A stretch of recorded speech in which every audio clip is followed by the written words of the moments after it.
Good morning, everyone, and welcome to another reading. I am Brother Caligandrius of the Caligandrian chapter. Believe it or not, for those on the YouTube, this is just for you. It seems that there was a problem with my data slate during the recording of our previous sessions, and chapters 9 and 10 of our reading were lost to the annals of history. But since you have shown such support and devotion in the Emperor's light, I thought it only prescient that I return and read these chapters for you now. So strap in, grab a cup of recaf, and enjoy as we read chapters 9 and 10 of the Horus Heresy. We shall return back to stream schedule shortly.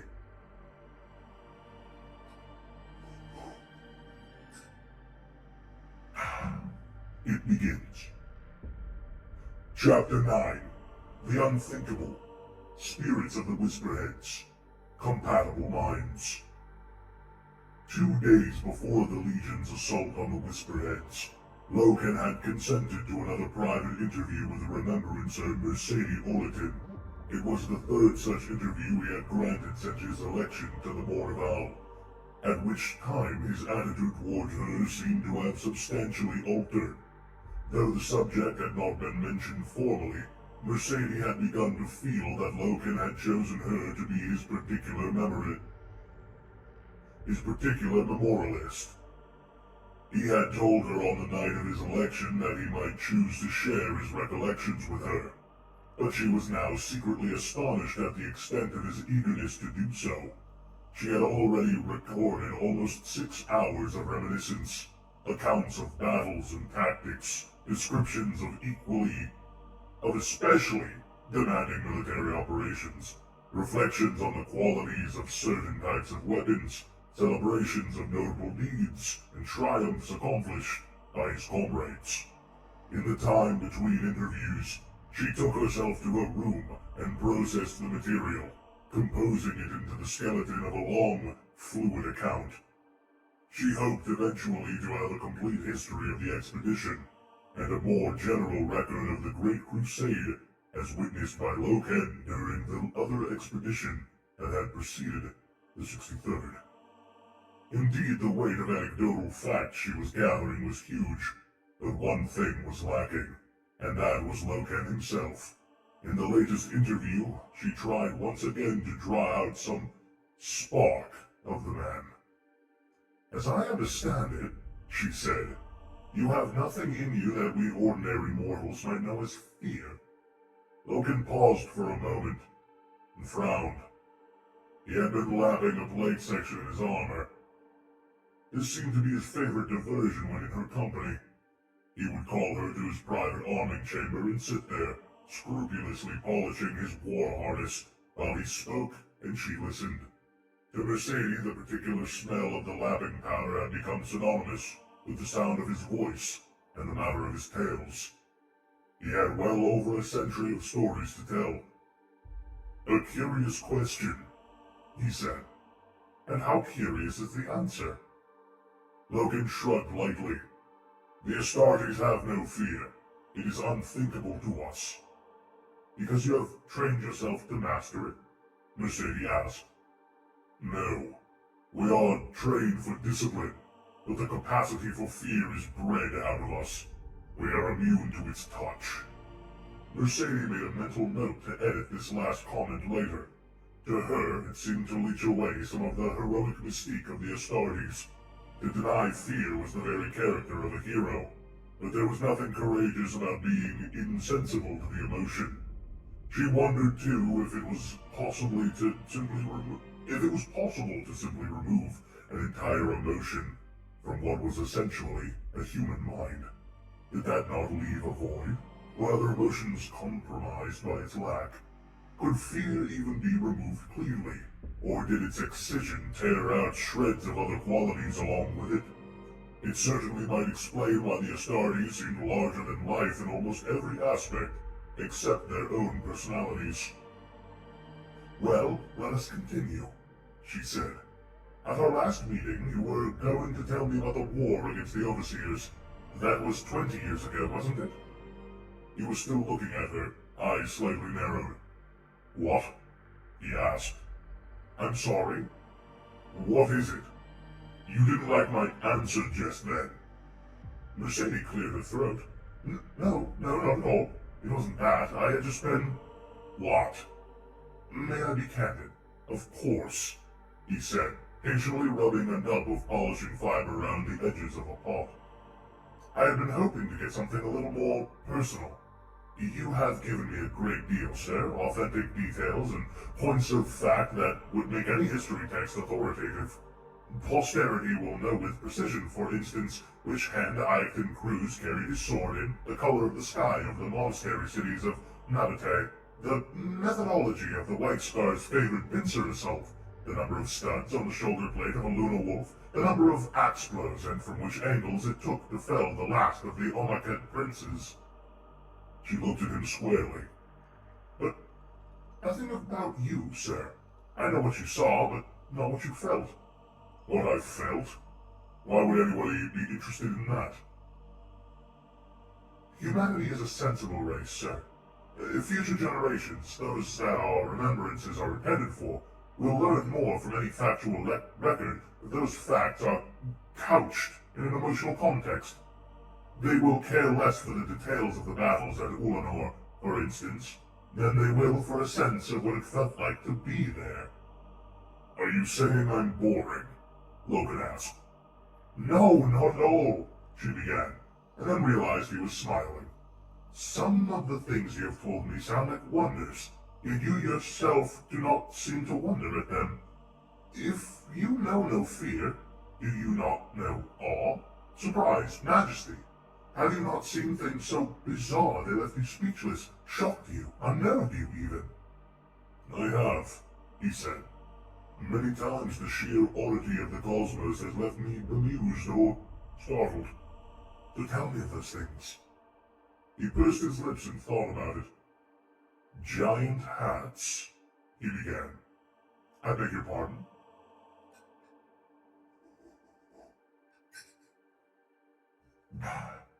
On Cerazel, after compliance, the citizens held a great carnival of celebration.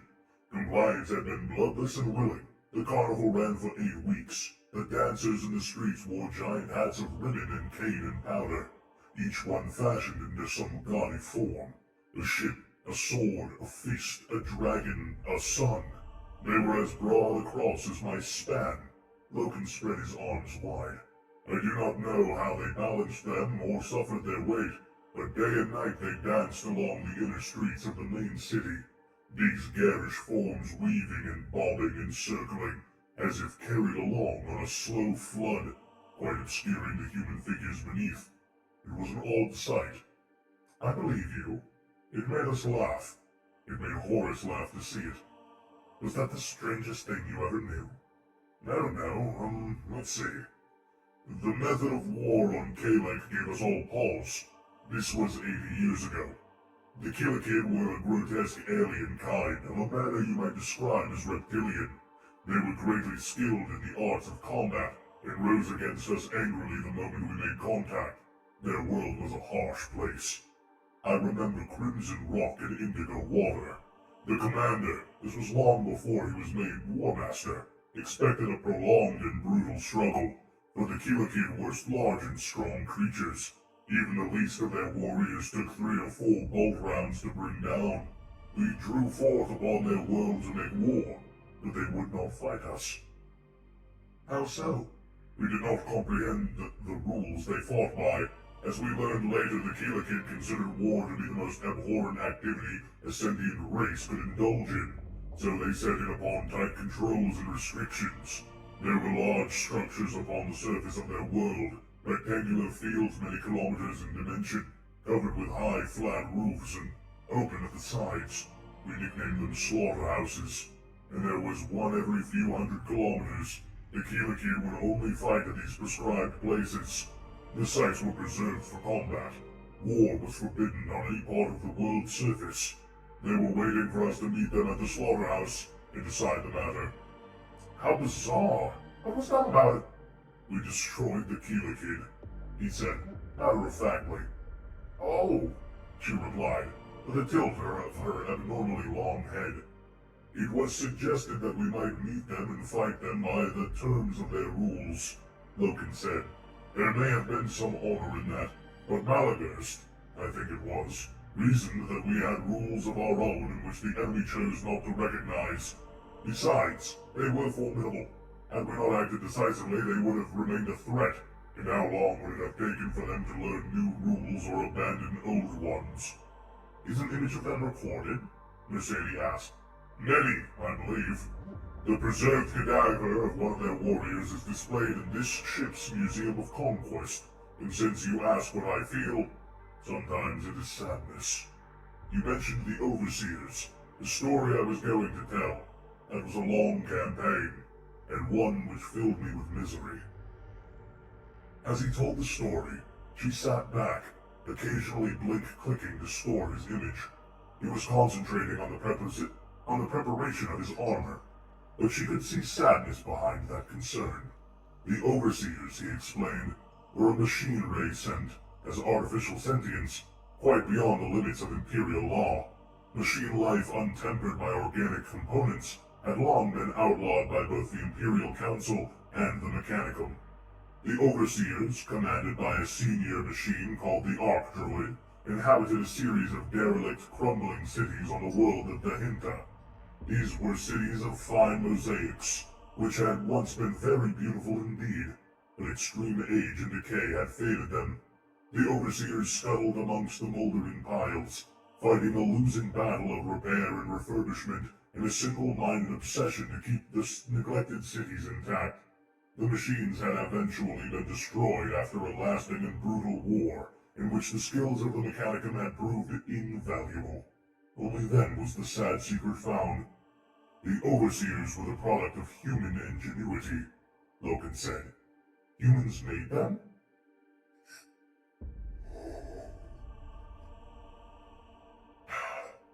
Yes.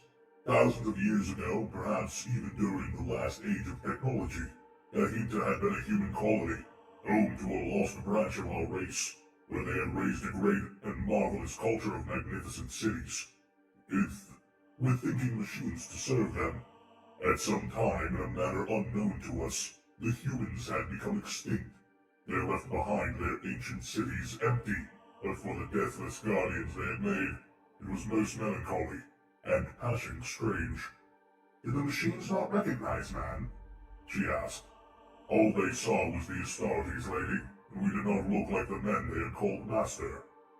She hesitated for a moment, then said, I wonder if I shall witness so many marvels as we make this expedition. I trust you will, and I hope that many will fill you with joy and amazement, rather than distress.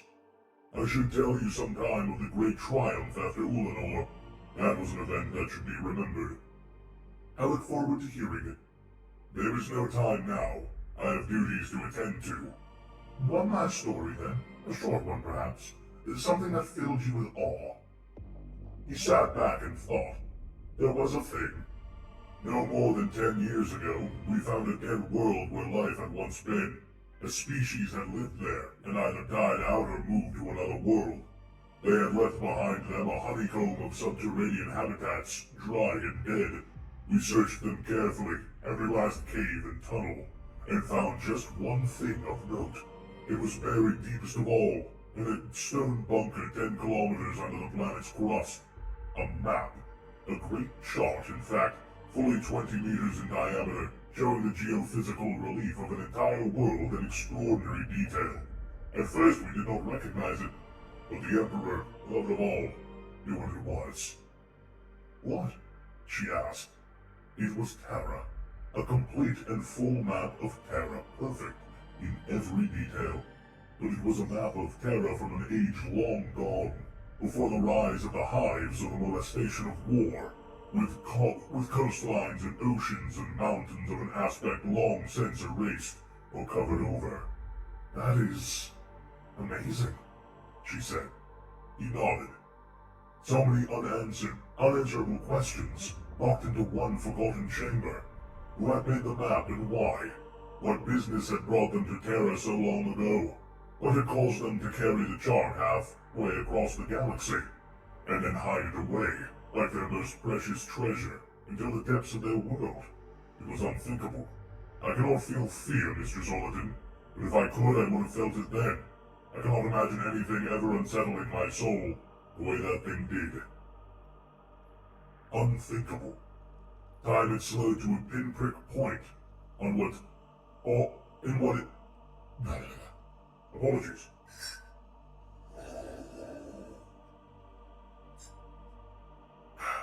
Unthinkable.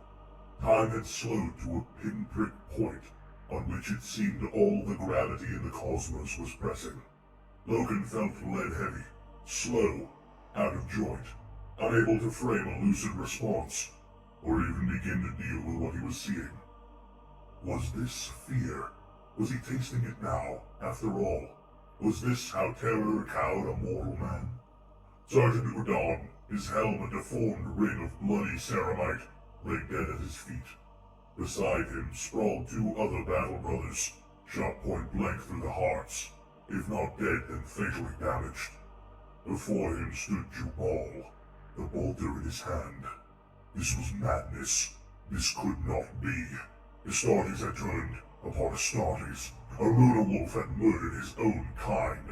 Every law of fraternity and honor that Logan understood and trusted had just been torn as easily as a cobweb. The insanity of this crime would echo forever. Jubal, what have you done? Not Jubal. Samus.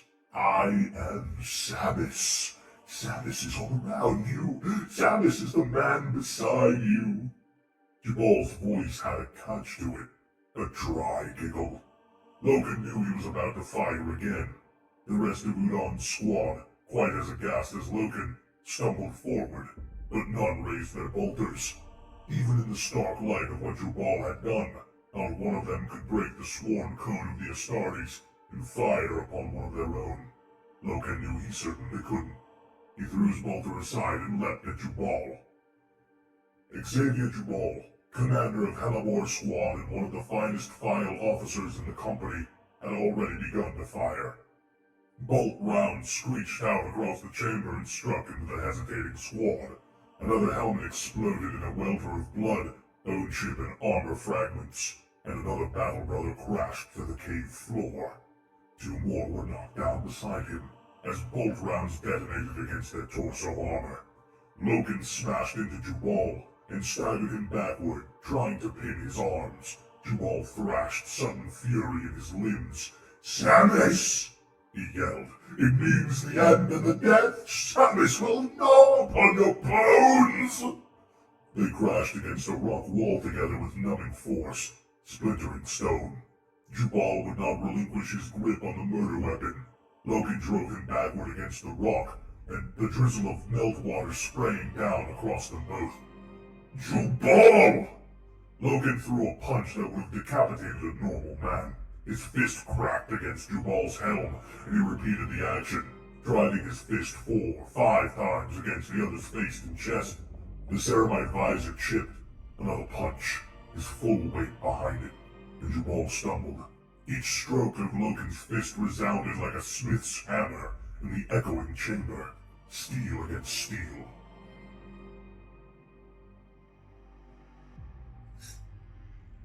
As Jubal stumbled, Logan grabbed his bolter and tore it out from his hand. He hurled it away across the deep stone well. But Jubal was not done yet. He seized Logan and slammed him sideways into the rock wall. Lumps of stone flew out from the jarring impact. Jubal slammed him again, swinging Logan bodily into the rock, like a man swinging a heavy sack.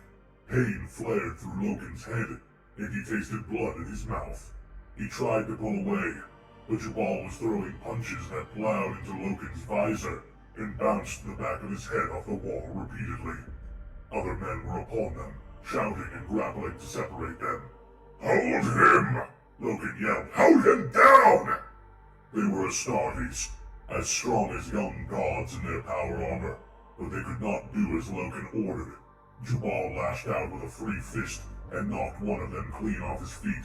Two of the remaining three clung to his back like wrestlers, like human cloaks trying to pull him down, but he hoisted them up and twisted, throwing them off. Such strength, such unthinkable strength that could shrug off Astartes like target dummies in a practice cage. Jubal turned on the remaining brother, who launched himself forward to tackle the madman. "Look out!" Jubal screamed with a cackle. "Stamens is here!" His lancing right hand met his brother head-on. Jubal struck with an open hand, fingers extended, and the fingers drove clean in through the battle brother's gorget, as surely as any spear tip. Blood squirted from the man's throat, through the puncture in the armor. Jubal ripped his hand out, and the brother fell to his knees, choking and gurgling, blood pumping in profuse, pulsing surges from his ruptured throat. Beyond any thought of reason now, Loken hurled himself at Jubal, but the berserker turned and smacked him away with a mighty backhand slap. The power of the blow was stupendous, far beyond anything even an Astartes would have been able to wield. The force was so great that the armor of Jubal's gauntlet fractured, as did the blading of Loken's shoulder, which took the brunt. Loken blacked out for a split second, then was aware that he was flying. Jubal had struck him so hard he was sailing across the stone well and out over the abyssal fault. Loken struck the arching pier of stone steps. He almost bounced off it, but he managed to grab on, his fingers gouging the ancient stone, his feet swinging above the drop. Meltwater poured down in a thin rain against him, making the steps slick and oily with mineral wash. Loken's fingers began to slide. He remembered dangling in a similar fashion over the lower lip in the Emperor's palace, and snarled in frustrated rage. Fury pulled him up. Fury, and an intense passion that he would not fail the War Master. Not in this. Not in the face of this terrible wrong. He hurled himself upright onto the pier. It was narrow, no wider than a single path where men could not pass if they met. The gulf, black as the outer void, yawned out below him. His limbs were shaking with effort. He saw Jubal. He was charging forward across the cavern to the foot of the steps, drawing his combat blade. The sword glowed as it powered to life. Loken wrenched out his own sword. Falling meltwater hissed and sparked as it touched the active metal of the short, stabbing blade. Jubal bounded up the steps to meet him, slashing with his own sword. He was raving still in a voice that was in no way his own any longer. He struck wildly at Loken, who hopped back up onto the steps and began to deflect the strikes with his own weapon. Sparks flashed, and the blades struck one another like the tolling of a discordant bell. Height was not an advantage in this fight, as Loken had to hunch low to maintain his guard. Combat swords were not dueling weapons. Short and double-edged, they were made for stabbing, or battlefield onslaught. They had no reach or subtlety. Jubal hacked with his like an axe, forcing Loken to defend. Their blades cut falling water as they scythed, sizzling and billowing steam into the air. Loken prided himself on maintaining a masterful discipline and practice of all weapons. He regularly clocked 6 or 8 hours at a time in the flagship's practice cages. He expected all of the men in his command to do likewise. Xavier Jubal, he knew, was foremost a master with daggers and sparring axes, but he was no slouch with the sword.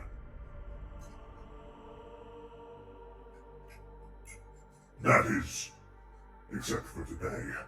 Jubal had discarded all his skill, or had forgotten it in the flush of madness that engulfed his mind. He attacked Loken like a maniac, in a frenzy of savage cuts and blows. Loken was likewise forced to dispense with much of his skill in an effort to block and parry. 3 times Loken managed to drive Jubal back down the pier a few steps, but always the other man retaliated and forced Loken higher up the arch. Once Loken had to leap to avoid a low slice, and barely regaining his footing as he landed. In the silver downpour, the steps were treacherous, and it was as much a fight to keep balance as to resist Jubal's constant assault. It ended suddenly like a jolt. Jubal passed Loken's guard, and sunk the full edge of his blade into Loken's left shoulder plate. "Samus is here!" he cried in delight. but his blade, flaring with power, was wedged fast. "Samus is done," replied Loken, and drove the tip of his sword into Jubal's exposed chest. The sword punched clean through, and the tip emerged through his back. Jubal wavered, letting go of his own weapon, which remained transfixed through Loken's shoulder guard. With half-open, shuddering hands, he reached at Loken's face. Not violently, but gently, as if imploring some mercy or aid. Water splashed off them and streamed down their white plating. "Samus," he gasped. Loken wrenched his sword out. Jubal staggered and swayed, the blood leaking out of the gash in his chest plate, diluting as soon as it appeared and mixing with the drizzle, covering his belly plate and thigh armor with a pink stain. He toppled backwards, crashing over and over down the steps in a windmill of heavy, loose limbs. 5 meters from the base of the pier, his headlong careen bounced him half off the steps, and he came to a halt, legs dangling, partly hanging over the chasm. Gradually sliding backwards under his own weight, Loken heard the slow squeal of armor scraping against slick stone. He leapt down the flank to reach Jubal's side. He got there just moments before Jubal slid away into oblivion. Loken grabbed Jubal by the edge of his left shoulder blade and slowly began to heave him back onto the pier. It was almost impossible. Jubal seemed to weigh 1,000,000,000 tons. The 3 surviving members of Breakspur's squad stood at the foot of the steps, watching him struggle. "Help me!" Loken yelled. "To save him?" one asked. "Why?" Another asked. "Why would you want to?" "Help me!" Loken snarled again. They didn't move. In desperation, Loken raised his sword and stabbed it down, spearing Jubal's right shoulder to the steps. So pinned, his slide was arrested. Loken hauled his body back onto the pier. Panting, Loken dragged off his battered helmet and spat out a mouthful of blood. "Get Vitus!" he ordered. "Get him now!" By the time they were conducted up the plateau, there wasn't much to see and the light was failing. Euphrates took a few random pics of the parked stormbirds and the cone of smoke lifting off the broken crag, but she didn't expect much from any of them. It all seemed drab and lifeless up there. Even the vista of the mountains around them was insipid. "Can we see the combat area?" she asked Cinderman. "We've been told to wait. Is there a problem?" He shook his head. It was an I don't know kind of shake. Like all of them, he was strapped into his rebreather, but he looked frail and tired. It was eerily quiet. Groups of Luna wolves were trudging back to the stormbirds from the fastness. The army troops had secured the plateau itself. The Remembrancers had been told that a solid victory had been achieved, but there was no sign of jubilation. "Oh, it's a mechanical thing," Cinderman said when Euphrates questioned him. "This is just a routine exercise for the Legion. Low-key action. As I said before we set out, I'm sorry you're disappointed." "I'm not," she said. But in truth, there was a sense of anticlimax about it all. She wasn't sure what she had been expecting, but the rush of the drop and the strange circumstances at Kasheri had begun to thrill her. Now everything was done, and she had seen nothing. "Carson wants to interview some of the returning warriors," Simon Sark said, "and he's asked me to pick them when he does. Would that be permissible?" "I should think so," Cinderman sighed. He called out to an army officer to guide Carnus and Sark to the Astartes. "I think," said Ptolemy Van Cranston aloud, "that a tone poem would be most appropriate. A full symphonic composition would overwhelm the atmosphere, I feel." Euphrates nodded, not really understanding. "A minor key, I think.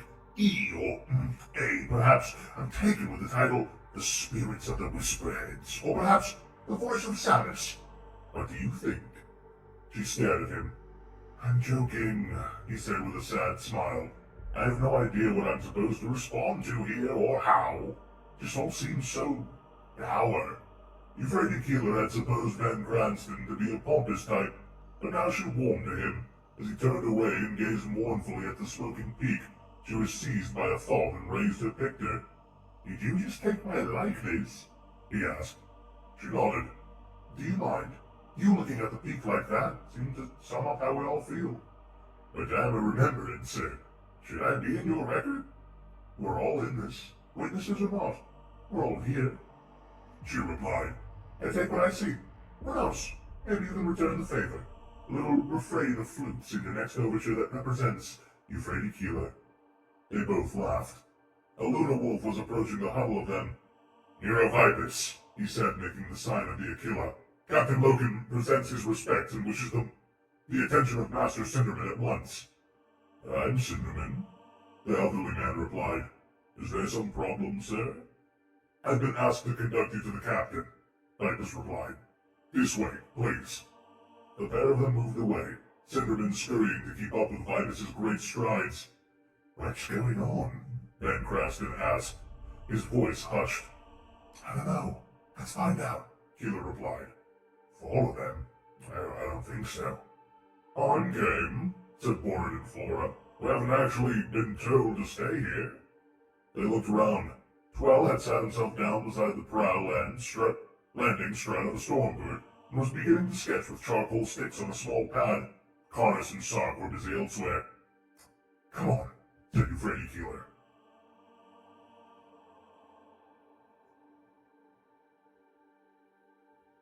Vipus led Cinderman up into the ruined fastness. The wind moaned and whistled through the grim tunnels and chambers. Army troopers were clearing the dead from the entry halls and casting them into the gorge. But still, Vipus had to steer the iterator past many crumpled, exploded corpses. He kept saying such things as, I'm sorry you had to see that, sir, and look away to spare your sensibilities. Cinderman could not look away. He had iterated loyally for many years, but this was the first time he had walked across a fresh battlefield. The sights appalled him and burned themselves into his memory. The stench of blood and ordure assailed him. He saw human forms burst and brutalized, and burned beyond any measure he had thought possible. He saw walls sticky with blood and brain matter, fragments of exploded bone weeping marrow, body parts littering the blood-soaked floors. Terror, he breathed over and over again. This is what the Astartes did. This was the reality of the Emperor's crusade. Mortal hurt on a scale that passed belief. Terror, he whispered to himself. By the time he was brought to Loken, who awaited him in one of the fortress's upper chambers, the word had become terror, without him realizing it. Loken was standing in a wide, dark chamber beside some sort of pool. Water gurgled down one of the black, wet walls, and the air smelled of damp and oxides. A dozen solemn lunar wolves attended Loken, including one giant fellow in gleaming Terminator armor. But Loken himself was bareheaded. His face was His face was smudged with bruises. He removed his left shoulder guard, which lay beside him on the ground, stuck through with a short sword. You have done such a thing, Cinderman said, his voice small. I don't think I quite understood what you Astartes were capable of, but now quiet, Loken said bluntly. He looked at the lunar wolves around him and dismissed them with a nod. They filed out past Cinderman, ignoring him. Stay close, Nero, Loken called, stepping out through the chamber door. Vipus nodded. Now the room was almost empty. Cinderman could see that a body lay beside the pool. It was the body of a lunar wolf, limp and dead, his helm off, his white armor mottled with blood. His arms had been lashed to his trunk with climbing cable. Cinderman began. I don't understand, Captain. I was told there had been no losses. Loken nodded slowly. That's what we are going to say. That will be the official line. The 10th took this fortress in a clean strike. No losses, that's true enough. None of the insurgents scored any kills, not even a wounded. We took 1,000 of them to their deaths. But this man? Loken looked at Cinderman. His face was troubled, more troubled than the iterator had ever seen. What is it, Caviar? He asked. Something has happened, Loken said. Something so unthinkable that He paused and looked at Jubal's bound corpse. I have to make a report, and I don't know what to say. I have no frame of reference. I'm glad you are here, Kyril. You of all people. You have steered me well over the years. I like to think that I need your counsel now. Cinnamon stepped forward and placed his hand on the giant warrior's arm. You may trust me with any matter, Gabriel. I am here to serve. Logan looked down at him. This is confidential. Utterly confidential. I understand. There have been deaths today. 6 brothers of Breakspear squad, including you, Dawn. Another barely clinging to life. And Hellebor's vanished. I fear they are dead. This can't be. The insurgents couldn't have. They did nothing. This was Xavier Jubal, Logan said, pointing towards the body on the floor. He killed the men, he said simply. Cinnamon rocked back as if slapped. He blinked. He what? Sorry, Gabriel. For a moment, you said he killed the men. Jubal killed the men.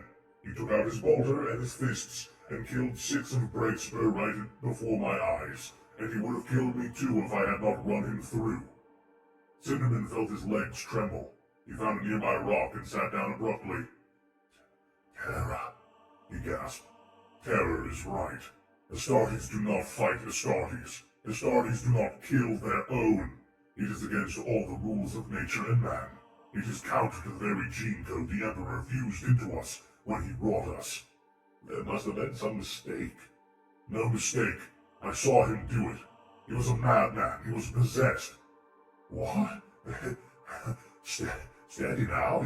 You look to old terms, Gabriel. Possession is a spiritual word that he was possessed. He claimed that he was Samus. Oh. You've heard the name, then? I've heard the whisper. That was just enemy propaganda, wasn't it? We were told to dismiss it as scare tactics. Logan touched the bruises on his face, feeling the ache of them. I thought, Iterator. I'm going to ask you this once. Are spirits real? No, sir. Absolutely not. So we are taught, and thus we are liberated. But could they exist? This world is lousy with superstition and temple fames. Could they exist here? No, Cinderman replied more firmly.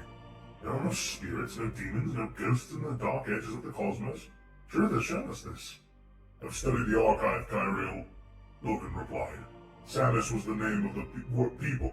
Samus was the name the people of this world gave to their arch-fiend. He was imprisoned in these mountains, so their legends say.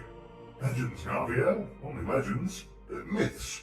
We have learned much during our time among the stars, and the most pertinent of those things is that there is always a rational explanation, even for the most mysterious events. When Astartes draws his weapons and kills his own whilst claiming to be a demon from hell. Rationalize that, sir. Cinnamon rose. Calm yourself, Gabriel, and I will. Loken did not reply. Cinnamon walked over to Jubal's body and stared at it. Jubal's open, staring eyes were rolled into the back of his skull and utterly bloodshot. The flesh of his face was drawn and shriveled, as if he had aged 10,000 years. Strange patterns like clusters of blemishes or moles were visible on the painfully stretched skin. These marks, said Cinnamon, these vile signs of wasting. Could there be traces of disease or infection? What? Logan asked. A virus, perhaps. A reaction to toxicity. A plague. The Astartes are resistant, said Logan. To most things, yes, but not to everything. I think this could be some contagion. Something so virulent that it destroyed Jubal's mind along with his body. Plagues can drive men insane and corrupt their flesh. Why only him? Cinnamon shrugged. Perhaps some tiny flaw in his gene code. But he behaved as if possessed, Logan said, repeating the words with brutal emphasis. We've all been exposed to the enemy's propaganda. If Jubal's mind were deranged by fever, he might simply have been repeating the words he heard. Logan thought a moment. You speak a lot of sense, Kyriel. Always. A plague. Logan nodded. It's a sound explanation. You've suffered a tragedy today, Gabriel. The spirits and demons play no part in it. Now, get to work. You need to lock down this area in quarantine and get a Medicaid task force here. There may yet be further outbreaks. Non-Astartes, such as myself, may be less resistant, and poor Jubal's corpse may be a vector for disease. Cinderman looked down at the body. Oh, great Terra. He's been so ravaged, I weep to see this waste.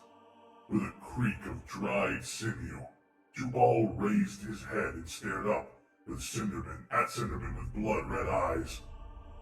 Look out! Euphrates Keeler had stopped taking pits. She stowed away her picture. The things they were seeing in the narrow tunnels of the fortress went beyond all decency to record. She had never imagined that human forms could be dismantled so grievously, so totally.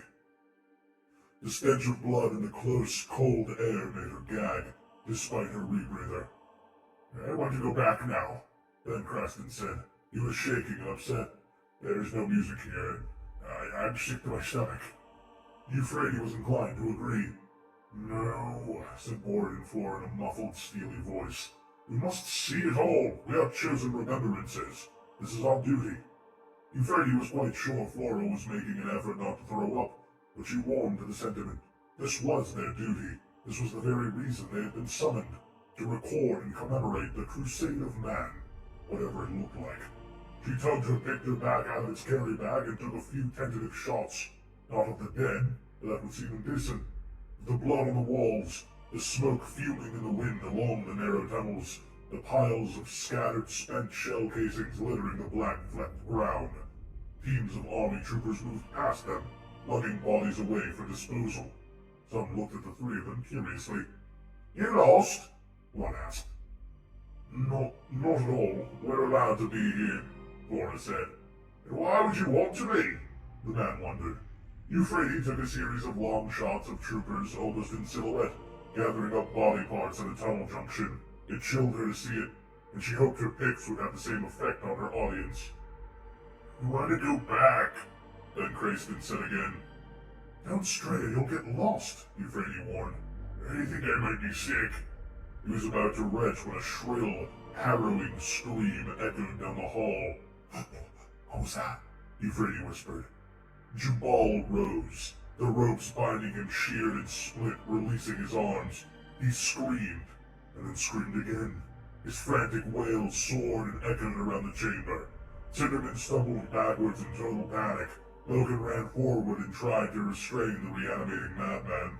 Jubal struck out with one thrashing fist and caught Logan in the chest.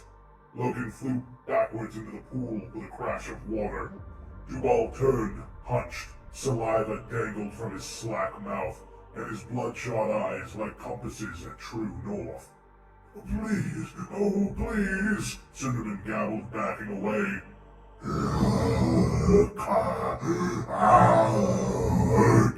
The words crawled sluggishly out of Jubal's drooling mouth. He lumbered forward. Something was happening to him, something malign and catastrophic. He was bulging, expanding so furiously that his armor began to crack and shatter. Sections of broken plates split and fell away from him, exposing thick arms swollen with gangrene and fibrous growths. His taut flesh was pallid and blue, his face was distorted, puffy and livid, and his tongue flopped out of his rotting mouth, long and serpentine. He raised his meaty, distended hands triumphantly, exposing fingernails grown into dark hooks and serrated claws.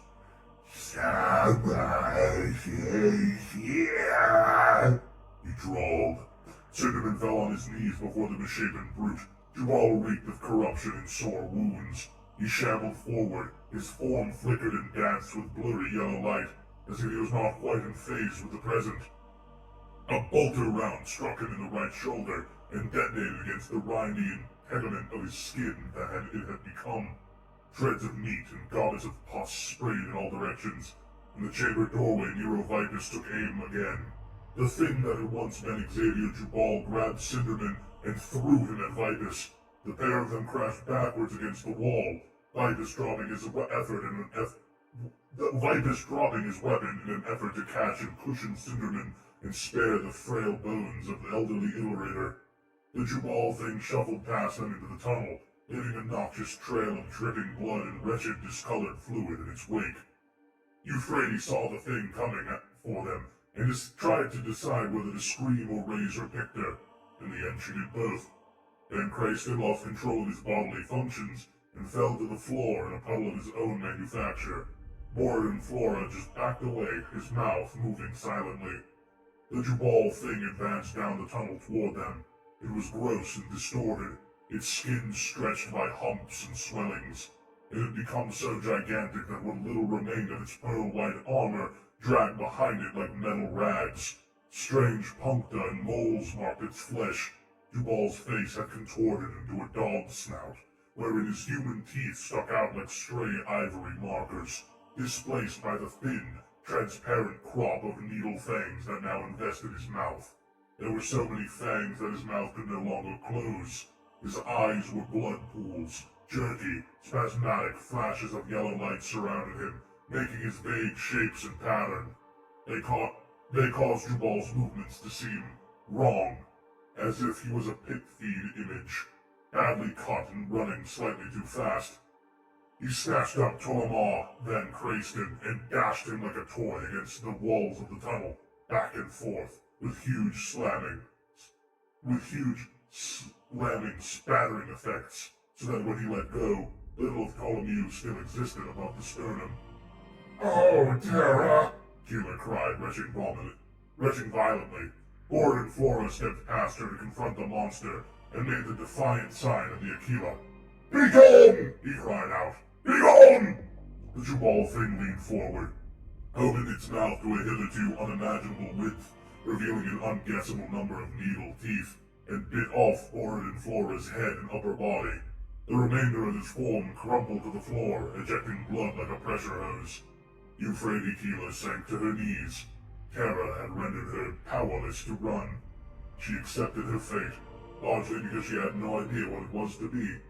In the final moments of her life, she reassured herself that at least she hadn't added to brutal death the indignity of wetting herself in the face of such incomprehensible horror.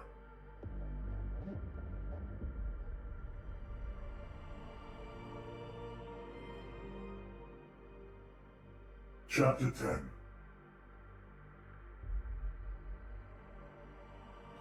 The War Master and his son. No matter the ferocity or ingenuity of the foe. Official denial. "You killed it?" "Yes," said Logan, gazing at the dirt floor, his mind somewhere else. "You sure?" Logan looked up out of his reverie. "What?" "I need you to be sure," Abaddon said. "You killed it?" "Yes." Logan was sitting on a crude hardwood stool in one of the longhouses in Kasheri. Night had fallen outside, bringing with it a keening, malevolent wind that shrieked around the gorge and the Whisperhead peaks. A dozen oil lamps lit the place with a feeble ochre glow. We killed it, Nero and I together, with our bolters. It took 90 rounds at full auto. It burst and burned, and we used a flamer to cremate all that remained. Abaddon nodded. "How many people know about that last act? Myself, Nero, Cinderman, and the Remembrancer Keeler. We cut the thing down just before it bit her in half. Everyone else who saw it is dead." "What have you said?" "Nothing, Ezekiel." "That is good." "I've said nothing because I do not know what to say." Abaddon scooped up another stool and brought it over to sit down facing Loken. Both were in full plate, their helms removed. Abaddon hunched his head low to catch Loken's eyes. "I'm proud of you, Gabriel. You hear me? You dealt with this well." "What did I deal with?" Loken asked somberly. "The situation. Tell me, before Jubal rose again, who knew of the murders?" "More. Those of Breakspear that survived, all of my officers. I wanted their advice." "I'll speak to them," Abaddon muttered.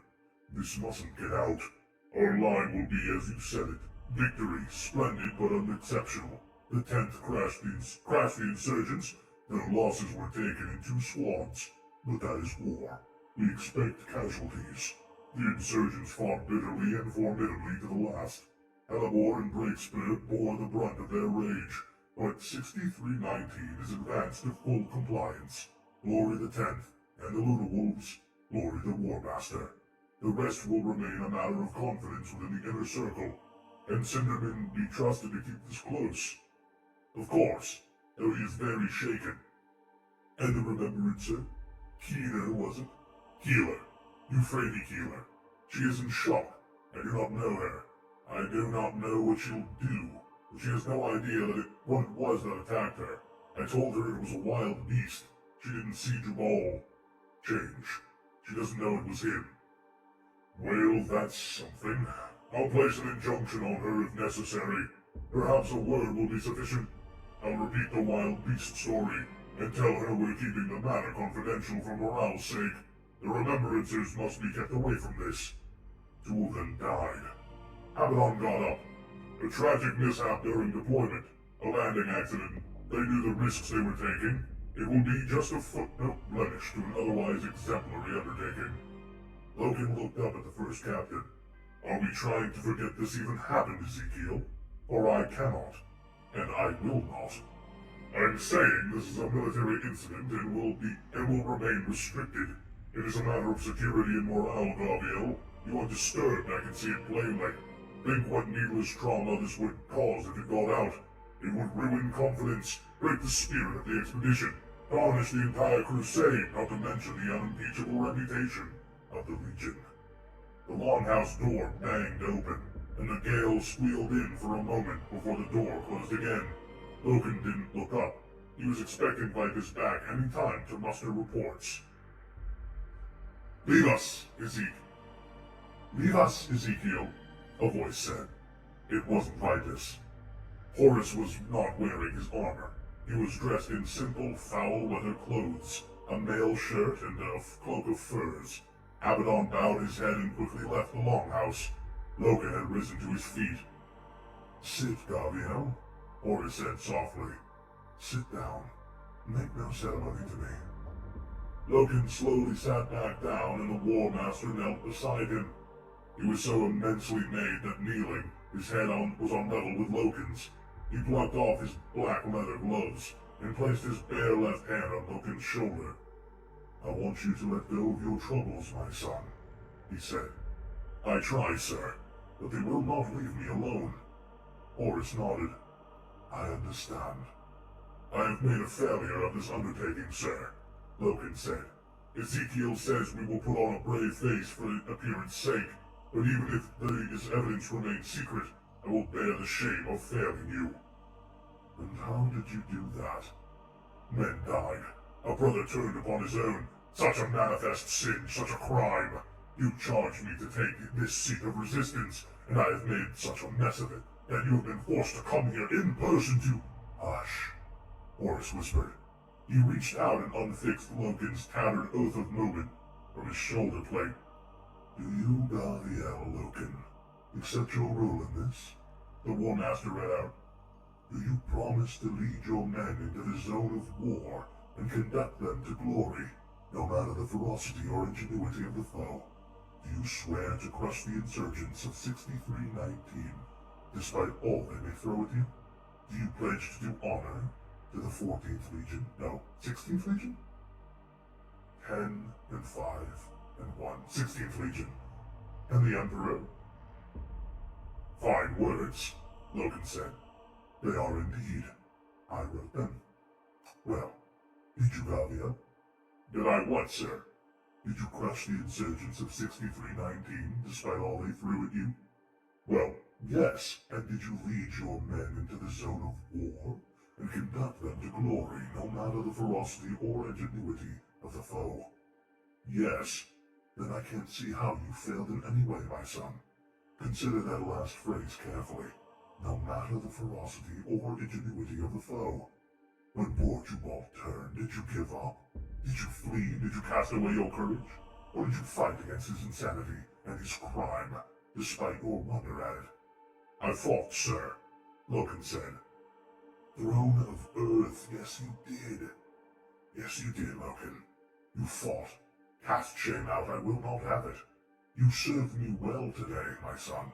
Now I'm only sorry for the extent of your service cannot be more widely proclaimed. Logan started to reply, but fell silent instead. Horus rose to his feet and began to pace about the room.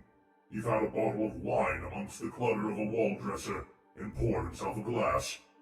"I spoke to Kyril Cinderman," he said, and took a sip of the wine.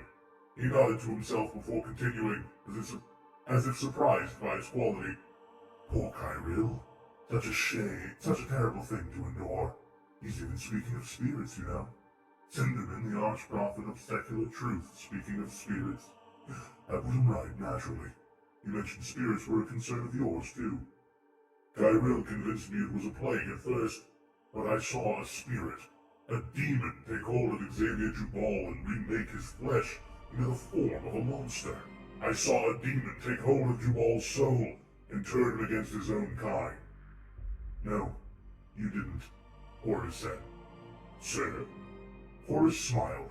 "Allow me to illuminate you. I'll tell you what you saw, Garviel. It is a secret thing known to a very few, though the Emperor, beloved of all, knows more than any of us. A secret, Garviel, more than any other secret we are keeping today. Can you keep it? I'll share it, for it will soothe your mind, but I need to keep you to keep it solemnly." "I will." The War Master took another sip. "It was the warp, Garviel." "The warp? Of course it was. We know the power of the warp, and the chaos it contains. We've seen it change men. We've seen the wretched things that infest its dark dimensions. I know you have, on Astartes, on Cyrenix, on the bloody coast of Tazilon. There are entities in the warp that we may easily mistake for demons." "Sir, Logan began. "I have been trained in the study of the warp. I am well prepared to face its horrors. I have fought the foul things that pour forth from the gates of the Empyrean, and yes, the warp can seep into a man and transmute him. I have seen this happen, but only in Psychers. It is the risk they take, not in Astartes." "You understand the full mechanism of the warp, Garviel?" Horus asked. He raised the glass to the nearest light to examine the color of the wine. "No, sir, I do not pretend to." "Neither do I, my son. Neither does the Emperor, beloved by all." "Not entirely."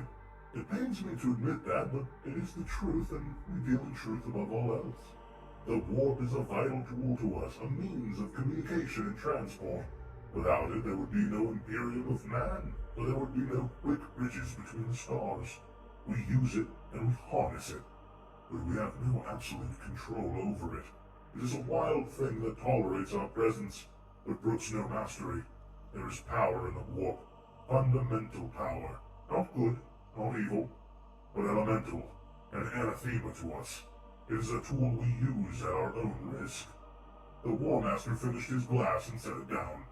"Spirits, demons, those words imply a greater power, a fiendish intellect and purpose, an evil archetype with cosmic schemes and stratagems. They imply a god or gods at work behind the scenes. They imply the very supernatural state that we have taken great pains, through the light of science, to shake off. They imply sorcery and a palpable evil." He looked across at Loken. "Spirits, demons, the supernatural, sorcery. These are words we have allowed to fall out of use, or we dislike the connotations, but they are just words. What you saw today, call it a spirit, call it a demon, the words serve well enough. Using them does not deny the clinical truth of the universe as man understands it. There can be demons in the secular cosmos, Garviel, just so long as we understand the use of the word." "Meaning the warp?" "Meaning the warp. Why coin new terms for its horrors when we have a bounty of old words that might suit just as well? We use the words alien and Xenos to describe the inhuman filth we encounter in some locales. The creatures of the warp are just alien too, but they are not life forms as we understand them. They are not organic. They are extra-dimensional, and they influence our reality in ways that seem sorcerous to us. Supernatural, if you will. So let's use all those lost words for them. Demons, spirits, possessors, changelings. All we need to remember is that there are no gods out there in the darkness. No great demons and ministers of evil. There is no fundamental, immutable evil in the cosmos. It is too large and sterile for such melodrama. There is simply inhuman things that oppose us. Things that were created to battle. that we were created to battle and destroy.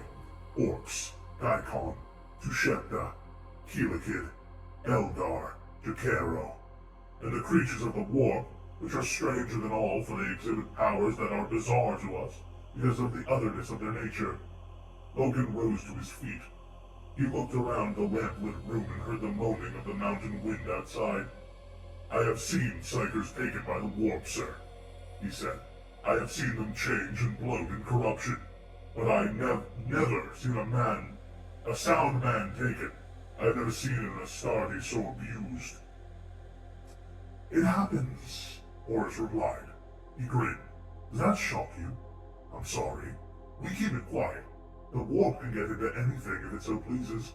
Today was a particular triumph for its ways. These mountains were not haunted, as the myths report, but the warp is close to the surface here. That fact alone has given rise to the myths. Men have always found techniques to control the warp, and the folk have done precisely that. They let the warp loose upon us today, and brave Jubal paid the price." "Why him?" "Why not him? He was angry at you for overlooking him, and his anger made him vulnerable.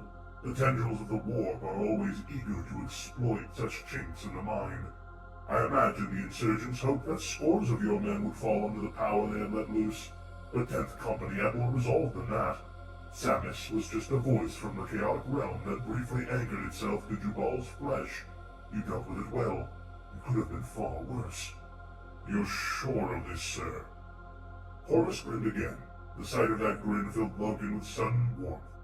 "Ingme Singh, mistress of astropaths, informed me of a rapid warp spike in the region just after you disembarked. The data is solid and substantive. The locals use their limited knowledge of the warp, which they have probably understood as magic, to release the horror of the Empyrean upon you as a weapon. Why have we been told so little about the warp, sir?" He looked directly into Horus's wide-set eyes as he asked the question. "Because so little is known. Do you know why I am the War Master, my son?" "Because you are the most worthy, sir." Horus laughed, and pouring another glass of wine, shook his head. "I am War Master Gaviel because the Emperor is busy. He has not retired to Terra because he is weary of the Crusade. He has gone there because he has more important work to do." "More important than the Crusade?" Logan asked. Horus nodded. "So he said to me. After Ulanor, he believed that the time had come that he would leave the crusading work in the hands of the Primarchs, so that he might be free to undertake a higher calling." "Which is?" Logan waited for an answer, expecting some transcendent truth. What the War Master said was, "I don't know. He didn't tell me. He hasn't told anyone." Horus paused for what seemed like an age. The wind banged against the long-house shutters. "Not even me," Horus whispered. Logan sensed a terrible hurt in his commander, a wounded pride that he, even he, had not been worthy enough to know the secret. In a second, the War Master was smiling at Logan again, his dark mood forgotten. "He hadn't wanted to burden me," he said brusquely. "But I am not a fool. I can speculate. As I said, the Imperium would not exist but for the warp. We are obliged to use it, but we know perilously little about it. I believe that I am War Master because the Emperor is occupied in unlocking its secrets. He has committed his great mind to the ultimate mastery of the warp, for the good of mankind. He has realized that without final and full understanding of the Immaterium, we will founder and fall, no matter how many worlds we conquer." "What if he fails?" Logan asked. "He won't," the War Master replied bluntly. "What if we fail?" "We won't," Horus said, "because we are his true servants and sons. Because we cannot fail him." He looked at his half-drunk glass and put it aside. "I came here for spirits," he joked, "and all I find is wine. There's a lesson for you." Trudging, unspeaking, the warriors of 10th Company clambered about the cooling stormbirds and streamed away across the embarkation deck toward the barracks. There was no sound save for the clink of their armor and the clank of their feet. In their midst, brothers carried the biers on which the dead of Breakspur lay, surrounded in Legion banners. 4 of them carried Flora and Van Christ, and 2, though no formal flags, draped the coffins of the dead remembrancers. The bell of return rang out across the vast deck. The men made the sign of the Aquila and pulled off their helms. Logan wandered away toward his arming chamber, calling for the service of his artificers. He carried his left shoulder guard in his hands. Jubal's sword still stuck fast through it. Entering the chamber, he was about to hurl the miserable memento into a corner, but he pulled up short, realizing he was not alone. Mercedes Ullerton stood in the shadows. "Mistress," he said, setting the broken guard down. "Captain, I'm sorry, I didn't mean to intrude. Your equerry let me wait here, knowing you were about to return. I wanted to see you. I wanted to apologize." "For what?" Logan asked, poking his battered helm to the top strut of his armor rack. She stepped forward, the light cascading. She stepped forward, the light glowing off her black skin and her long, augmented cranium. "For missing the opportunity you gave me. You were kind enough to suggest me as a candidate to accompany the undertaking, and I did not attend in time." "Be grateful for that," he said. She frowned. There was a problem, you see. A friend of mine, a fellow remembrancer, the poet Ignace Caucasi. He finds himself in a deal of trouble, and I was taken up trying to assist him. It so detained me I missed the appointment." "You didn't miss anything, mistress," Logan said as he began to strip off his armor. "I would like to speak with you about Ignace's plight. I hesitate to ask, but I believe someone of your influence might help him." "I am listening," Logan said. "So am I, sir," Mercedes said. She stepped forward and placed a tiny hand on his arm to restrain him slightly. He had been throwing off his armor in such vigorous, angry motions. "I am a remembrance, sir," she said. "Your remembrancer, if it is not too bold to say so. Do you want to tell me what happened on the surface? Is there any memory you would like to share with me?" Logan looked down at her. His eyes were the color of rain. He pulled away from her touch. "No," he said. And so ends part 1 of Horus Rising. Thank you to all who attend here on the VOD channel for joining us. When part 2, Brotherhood in Spiderland begins, it will be back to streamed readings. I appreciate your support, and hope that you enjoy the rest of the book. May the Emperor guide and protect. And as always, I shall see you further on down the road. But until then, goodbye.